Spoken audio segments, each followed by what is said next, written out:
All right, good evening from Bonaire First Baptist Church. We're here for our weekly panel discussion with regard to this week's sermon. And of course, Kenny, I know you are going through the series, obviously the doctrinal series about Christian ethics.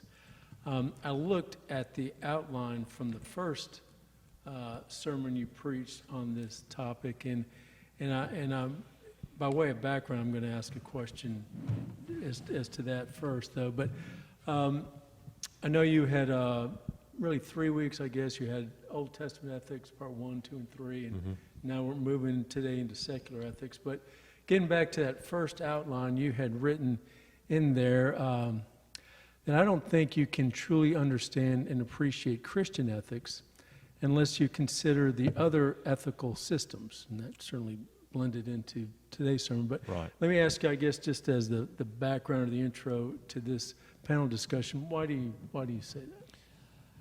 Well, there was a key word in this morning's message, and that word was good, from the Greek philosopher's term of agathos. So what is good, Bo? And how do you define good? And of course, the Greek philosophers thought about good as being lived out in the community and having a sense of well-being, tranquility, and that kind of thing. The Old Testament is a little more difficult because you kind of start with the Old Testament, not counting Job and what we'll call initial religion, but starting with after the patriarchal period, you go into the law, and you think, well, then good is going to be law-keeping, only that's not possible for people with hearts like ours, not even for Israel. And so that idea, though, of good transitions through the Old Testament. You go from the idea of just law-keeping to the idea in Psalms and in the prophets of righteousness and justice, and there seems to be this progression of ethics even in the Old Testament, so that when you get to the New Testament and you get to Christian ethics, then the standard of what is good, what is absolute good, what is absolute righteous for us as Christians is now more clear. And you've got it against the background of secular ethics, which are always changing, and even the term good is, you can't nail it down as to what it is, and you have the idea changing in the Old Testament, and then we discover, and as the New Testament unfolds, especially in the book of Hebrews, that the law was never in and of itself to begin with. It always pointed to something greater than itself. And so that's why I started with those and worked towards Christian ethics from that point of view. All right. And to go along with what you just said, that the law wasn't an end in itself, and it pointed ahead and ultimately to the one who perfectly fulfilled the law, Jesus. Right, exactly. Well, what about the Christian who may think, well, therefore my ethic now is not what's revealed in the Old Testament, but is Jesus' teaching? Specifically, like the Sermon on the Mount, where, you can almost think that, well, this is the law on steroids. The law said you shouldn't murder, but now Jesus says if you harbor anger in your heart without cause, you've murdered in your heart. Or the law said, do not commit adultery, but I say to you, don't look at a woman with lust. So what about the Christian who thinks, well, that's my ethic. It's like this law, it's Jesus' teaching, which is the law on steroids in essence. That's an excellent question. I think if it were all about just Jesus' commands, and there are places in the Gospels where Jesus says, "If you love me, keep my commandments." There's a lot of things.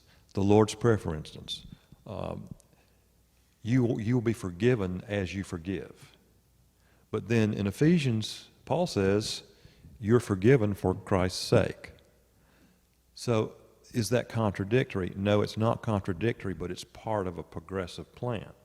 So Jesus is on the cusp of the old covenant, is bringing about in himself and through his work the new covenant.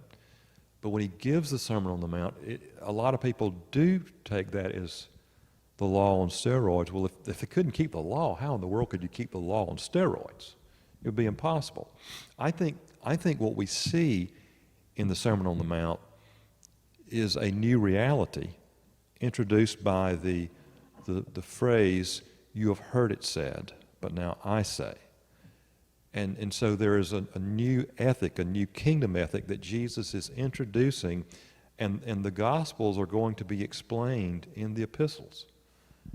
And so this ethic is being unveiled, but it's not the law on steroids.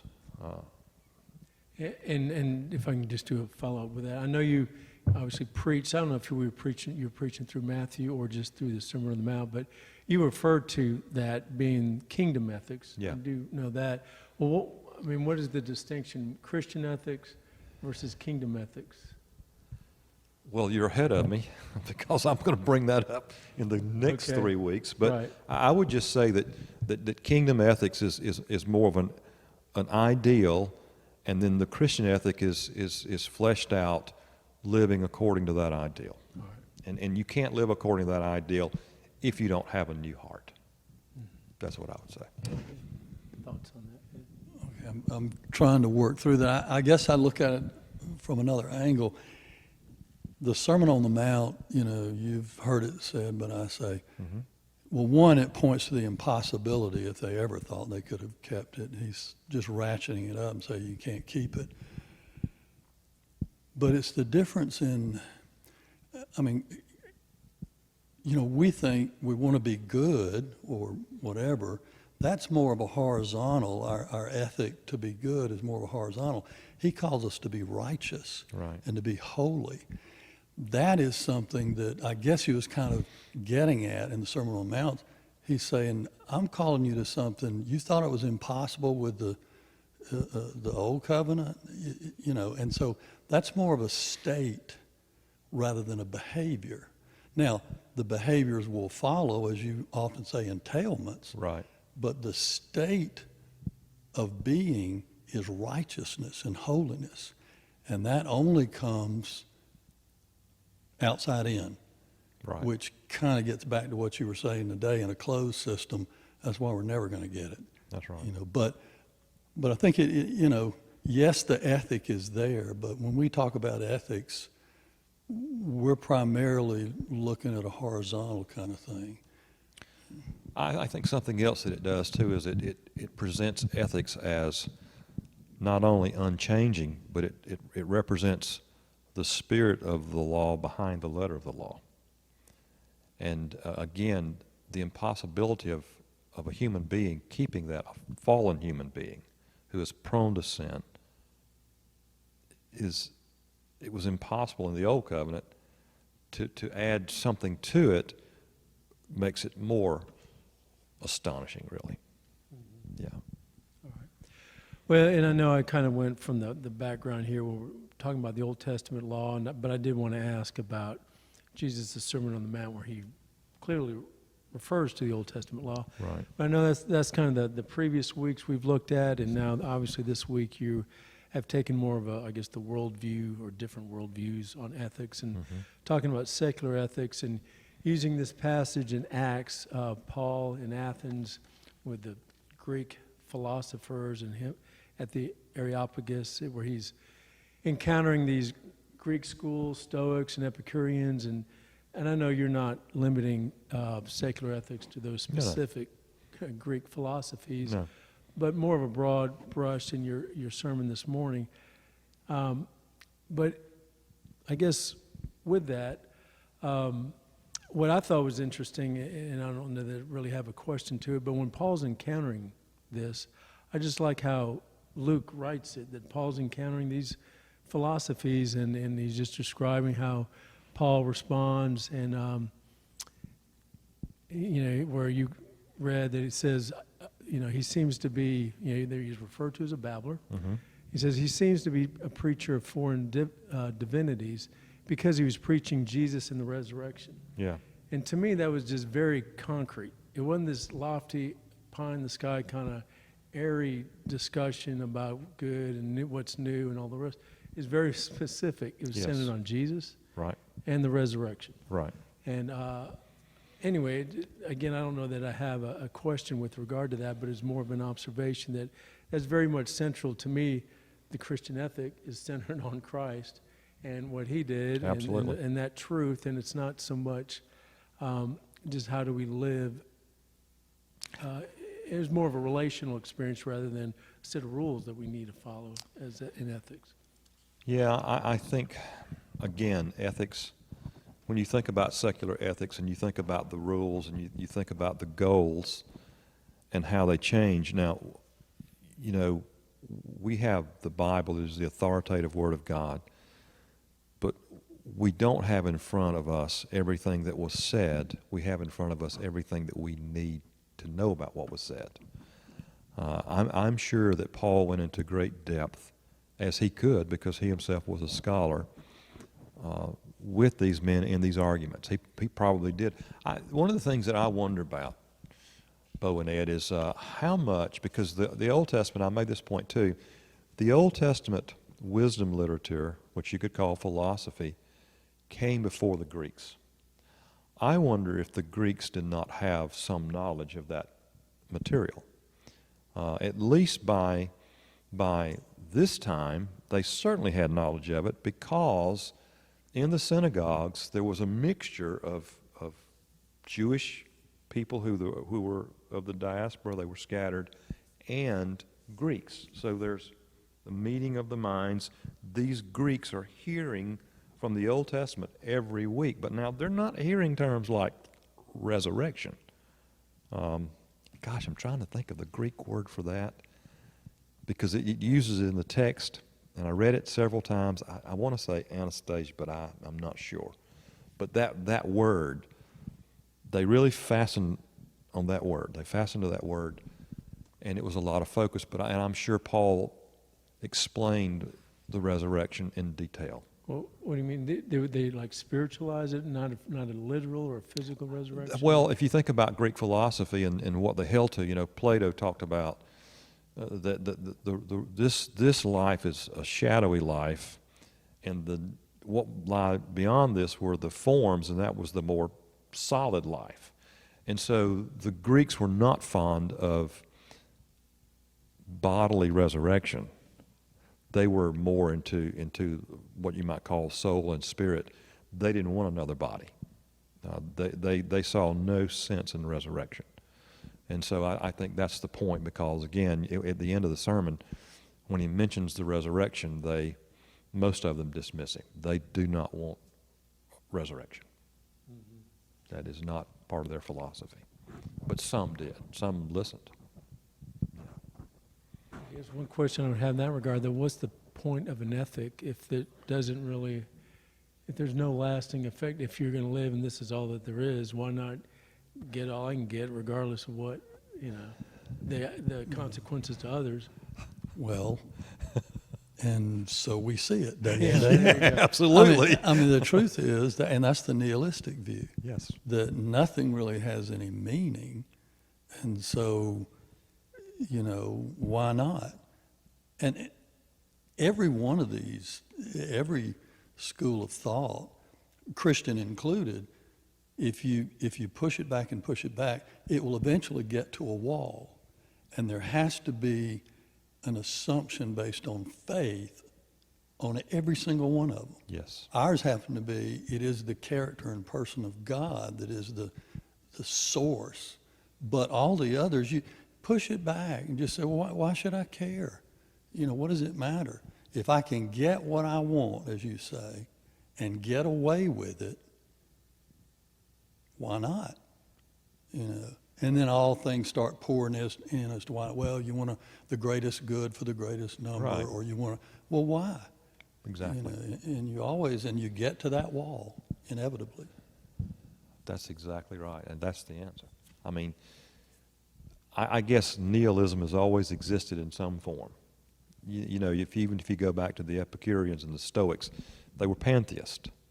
So meaning for them, the only meaning they had was in the cosmopolis, the world city, for the utilitarianism, the most good for the most people.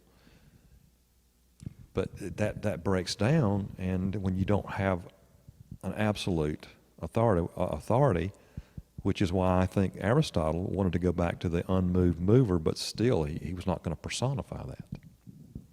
You know, and it's interesting to me because, and you did it this morning and you just did it then, and we need to look at it because we talk about ethics and we talk about the good and or the right, and then inevitably in talking about that we talk about meaning and purpose. Yep. And those two things are entangled, and somehow, and I don't know how to verbalize it, but all of these schools of thought, what they're really getting at is, what is the purpose of being here? And somehow they realize that purpose through their ethic. Yep. You know, and but they're in there together. You know, but verbalizing it's tough. Yeah, it is. But you look at the consequences of ideas, and so officially nihilism kicks off in the 1800s, especially in the thinking of Nietzsche, or Nietzsche, however you want to pronounce it. And absolutely, there's no God. Absolutely, Christianity is for weak people and weak-minded people. And what we need, since there's no God, you take away a wall that Ed mentions. And now what you need is the Superman, the man who can live in the reality that there's no meaning in life, no purpose in life except for what you just said, what I want, the will to power, the will to whatever. And, you know, then you have the culture buys into that. The musician who bought into that was Wagner. And then ultimately the leader who bought into that was Hitler. You know, and someone mentioned this morning, you know, if you looked at Hitler as a moral man, he lived probably at the highest peak of morality. Well, there were some dark things with him for sure, but on the outside, I mean, he doesn't indulge in things. But this is a dark soul because life means nothing. Life means absolutely nothing but his life and his desires. Yeah, and it's interesting. We were a few weeks back in Sunday school. Somehow Nietzsche came up, but his last words. Of course, he went insane. Yes, he did. And his last words were, I butcher the German, but it's "Mother, I am dumb." Now, you know, there are different opinions. Some say it was syphilitic, his insanity, Right. totally, you know, bodily thing. I really believe that he met the natural consequence of his thinking, and it drove him mad. And he, you know, realized that. Now, whether, I don't know why he said, "Mama," he came, I think, from a religious family, Yeah. which is kind of interesting. So he realized he was not the Superman. Yeah. That's an excellent point. I had thought that same thing. That's an excellent point. And it reminds you of this: the wages of sin is death. What you sow, you will reap, and it always happens.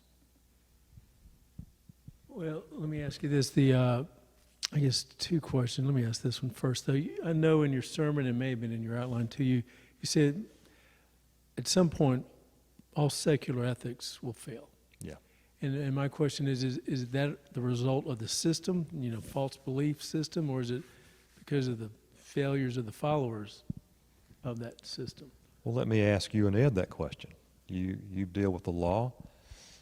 As far as I know, it's just as a historian, not a lawyer, but as a historian, I don't know that there's ever been a better system than the system that we have. And it was based on some good philosophy. You know, you go back, I mean, John Locke and Hobbes and Adam Smith, none of these men were perfect, but they had good ideas. But as well as the country started, and you know, it was born in tribulation, but it progressed and it has flown a brilliant path. But it seems that ethics, as I described them this morning in McIntyre's or illustration or whatever you want to say, where he says, you know, it's like everything has been destroyed and it's fragmented, and now you use words, but words don't mean anything. I mean, you guys see this all the time. So, how do you explain the digression of ethics? How do you frame that? I mean, you've seen it in your career, Ed. You've seen what's happening. How do you describe it? Well, I mean, historically, although people want to remake history, Yes. the system that we have, the system of laws, the rule of law, was based on a consensus. I mean, the population in general all got behind this and they believed it. Included in that consensus was the idea that there was absolute truth, that we were about finding what that truth is. Our laws were based on it to the extent we could know it, and we were accountable to something bigger than us. Yep. But as that belief system or that framework has eroded and been replaced by something else, the something else that it's been replaced by will not support the rule of law. And so the rule of law will crumble and will implode, and that sounds awfully depressing to people. But for now, what we're doing is, to go back to your example, we're living off the terminology, but we don't know the roots of it. We rejected the roots of it. Yep. Because the roots of it are in God and in that absolutism. And we don't want any part of that, but we'll continue to take the words and use the words. Well, we're bankrupt and we're living off of the capital, and it is very quickly being depleted, the capital of history Yep. of Judeo-Christian ethics. So, you know, it's not going to continue. I think it was it Adams or Franklin? One of them said, you know, that a democracy will only work for a religious people. Yep. And when they cease to be, because they got to believe in something that is bigger than them, something that's absolute. And when they jettison that, you know, it won't support a democracy. It won't support the rule of law. You know. It was Tocqueville who made that similar observation as he traveled the country and observed. I mean, he said this works because, I mean, why did this work? Why did it work in the United States and it didn't work in the French Revolution? The French Revolution goes back to the ideas of Robespierre. And he wanted to take God out of everything. He was for the individual. Now, to his credit, he said that for democracy where the individual thrives, the individual is going to have to be involved and responsible. But, and it wasn't Robespierre. I think I got it backwards. Maybe it's Montesquieu. No. Who's the guy who's in the Revolution? Oh, man. I'll give you the quote. Is it Robespierre is in the Revolution, right? No. In the French Revolution. He's one of the leaders. So this is before him, the philosopher. Good grief. Me too. I was thinking, was it Montefiore? Anyway, someone said about him, they said, they reject his ideas until the second edition is written on the skins of human beings who were killed in the French Revolution. And it was pretty, it goes back to this whole idea of ideas have consequences. So the French Revolution is built on fraternity, but not on a belief system in authority, a higher authority. Whereas when you look at the Declaration of Independence, I mean, it's not the Constitution, but it is a founding document. It was Lincoln's favorite document. It starts out with, we have inalienable rights granted to us by God. And it's not, everybody concede the founding fathers were not, you know, Southern Baptist or Christian in the sense that we think. Most of them were deists. But they had a consensus about a higher absolute standard to which everyone was accountable. And you know, we don't have that anymore. No. I mean, they believed in a maker in God, but they didn't believe that he was intimately involved in his creation. Yeah. Well, Christian ethics is not the only belief system that would hold to a higher being. No, There's not certainly by any others. means. And let me ask, I would assume. And the United States is not the only successful country to ever exist. I mean, you have Britain, all of the empires, and all of the empires start, it's just like with Rome, they start with stoicism, but then they wind up, you know, in this just lax moral and lax ethical decline, just like we have. And their leaders led them down that path, but I firmly believe you get the leaders you deserve. Right. I mean, in a democracy, yes, and there's a good quote I don't have here, but the end result in a democracy, when you have free elections, you get what you deserve. Absolutely. The majority, you get what the majority voted for, so you get, in essence, what you deserve. I know along those lines, to me, you know, my thoughts on that too is that, you know, the way the United States is set up, we're a nation of laws, not men, the government of laws, not men, but the laws reflect the thoughts Right. and the vote, the legislation passed by men, and then you can see it being undermined now versus from when it was founded. But let me ask you this now: when we're going to the idea of world or secular ethics, I mean, maybe other than nihilism, but aren't there points of commonality between different ethics? I mean, if you think about Sure, the absolutely. circles, and then some of them will intersect, and most world religions, world philosophies, like, well, yeah, you shouldn't murder, you shouldn't steal. There should be some Absolutely. respect of You know, I rights. told you, and I know, I mean, I'm not reading anything you guys haven't read and thought about, but when you read a history of law in the world, there are certain things that seem to be foundational. First of all, to define good, good is you don't kill your neighbor, you don't steal for your neighbor, you don't tell your neighbor lies. Those are foundational laws. They really are.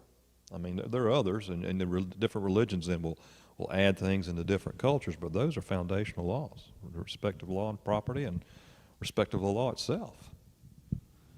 There are, and that's the thing, people talk about, well, we don't want to legislate morality. Every law on one level is legislating morality because it establishes a hierarchy of values. Yep. I mean, it's important for us to have the freedom of movement, so laws protect that. But you come to a stop sign, and we have another value that trumps that freedom of movement at that moment in time, protection of human life. So you establish, well, you got freedom of movement, but you have to stop right here, or you can't speed right here. I mean, it's a very simplistic Right. example, but we have a hierarchy of values, and so the law represents those. It's an image of those things.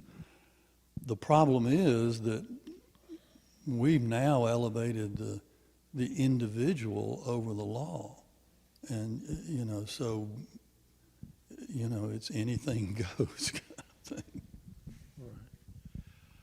Well, let me ask. I know we're kind of as the church, we're looking at these secular views, these world views, or different philosophies, but could not, from their perspective, looking at the church, could they not point at the church and say, well, the church itself has an inconsistent ethic. You know, you have in the church, you have whatever fundamentalists who are going to maybe cling to the Old Testament law. Then on the other end, you're going to have, well, I mean, I still want it to be in the church, but if you have this free grace or antinomianism or this, prosperity gospel, so their ethic is inconsistent as well. And so, do they not have a valid point if we're going to critique their ethic? I think they absolutely do, and especially if they consider Catholicism to be a branch of Christianity, as well. And I mean, I don't mean that to slam all Catholics' way. I mean, I think that there are Catholics who are certainly born again people who are going to heaven along with you and I and Ed, but I'm just saying the Catholic Church does and says things, though, that are inconsistent with what we believe, and I think that would be a great point. I think, too, though, and you go back to several years ago, and it was very controversial, but there was a document, it was called ECT, Evangelicals and Catholics Together.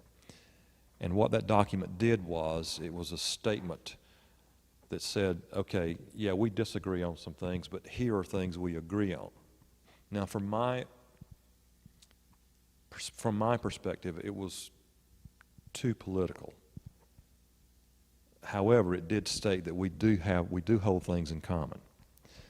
The problem with the things we hold is that the world stereotypes us and makes straw men that we are, harsh and judgmental and all these things, and we do have to make judgments about what is right and wrong. I mean, we have to. Paul makes a judgment of the Areopagus between what's right and wrong. He's respectful about it. He engages with it, and I think that's where we have to come from. But I don't think as that we can fight that institutionally. I think the only thing we can do that is engage individually and try to live the Christian ethic before people. When you look at examples within the church, and the world sees church, and Right. they just kind of cherry pick, and it's easy to do that with us. But there are a couple of books that, and they get into the weeds very quickly, but it's really helpful too.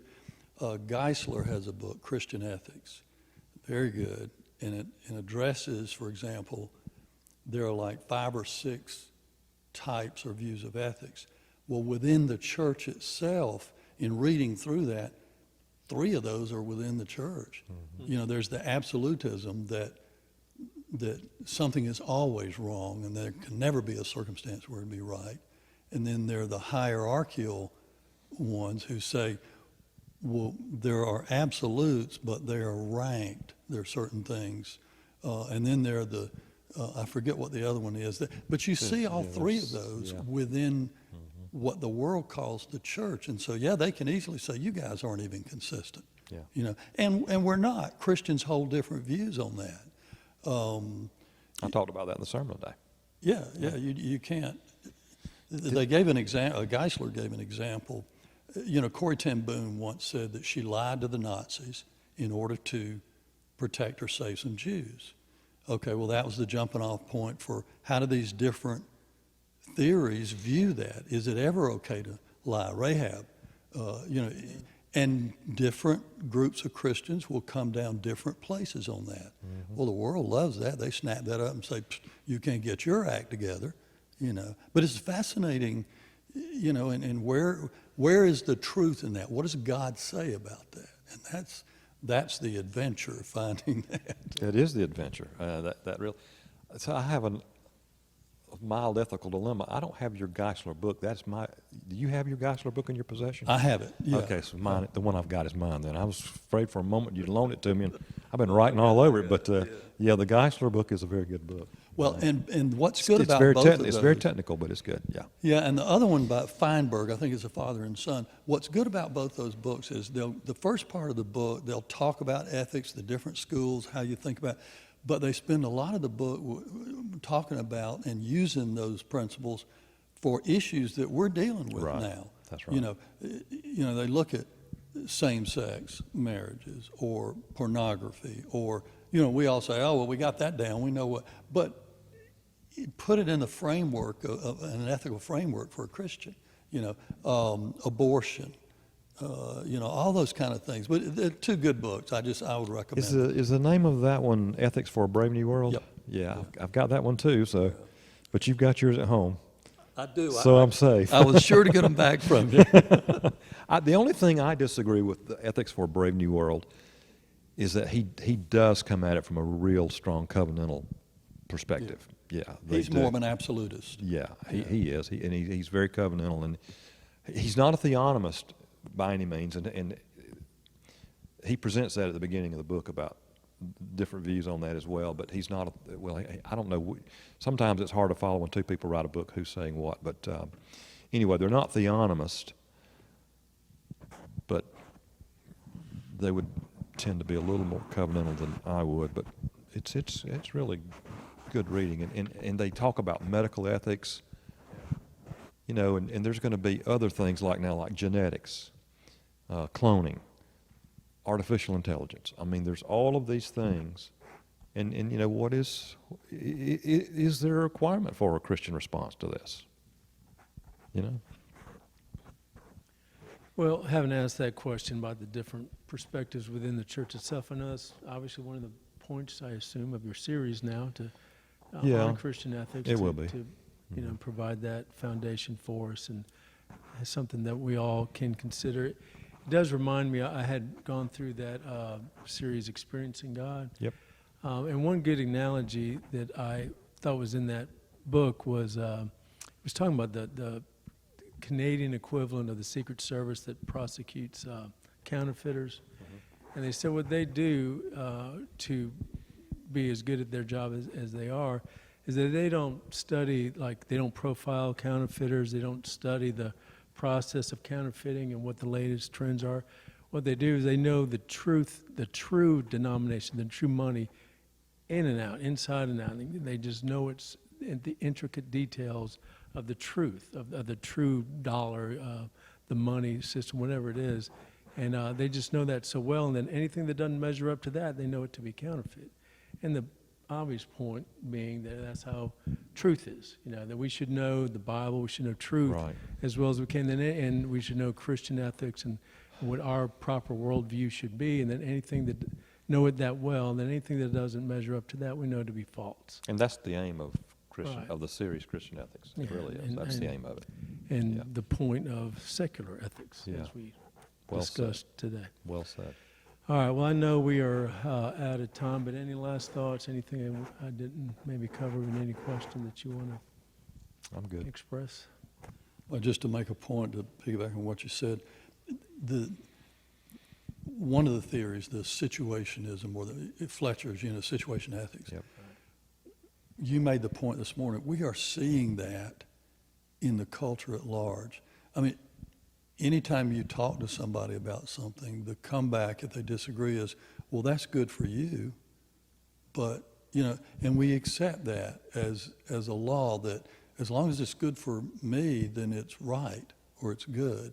And a Christian talking with somebody like that, well, it's always going to be the Holy Spirit moving them or not. Right. And I guess we just have to be careful about the way we engage them. Like Paul, you said this morning, he wasn't ripping them apart, but he was engaging in a spirited, and we probably need to do that with the world, not to be nasty about it, but to also not just nod our heads and say, oh, yeah, okay, yeah.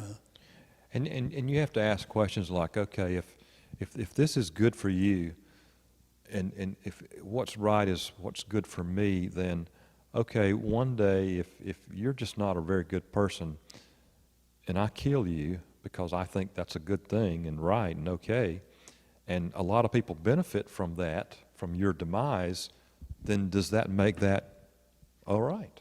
When that case comes to court, how are you going to judge that? You And know? the comeback, and when you give that to them, is always this, oh, that's ridiculous. No, but what is never given is the reason why it's ridiculous. Right. All it is an extension of your logic, and they never can and never will. That's why it's called absurdism.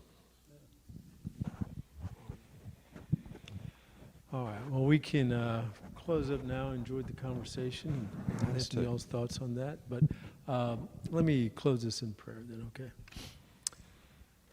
Lord, we are thankful that you have provided us truth as revealed in your word and ultimately revealed in the person of Christ who came and said, I am truth.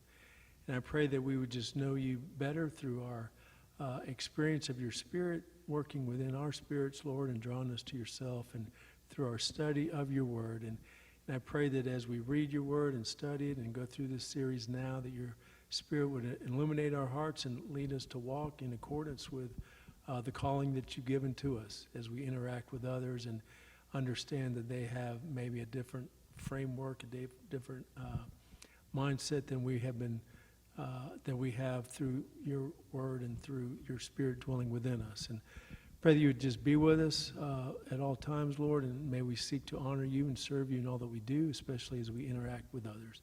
And may it be for your glory. And we pray in Jesus' name. Amen.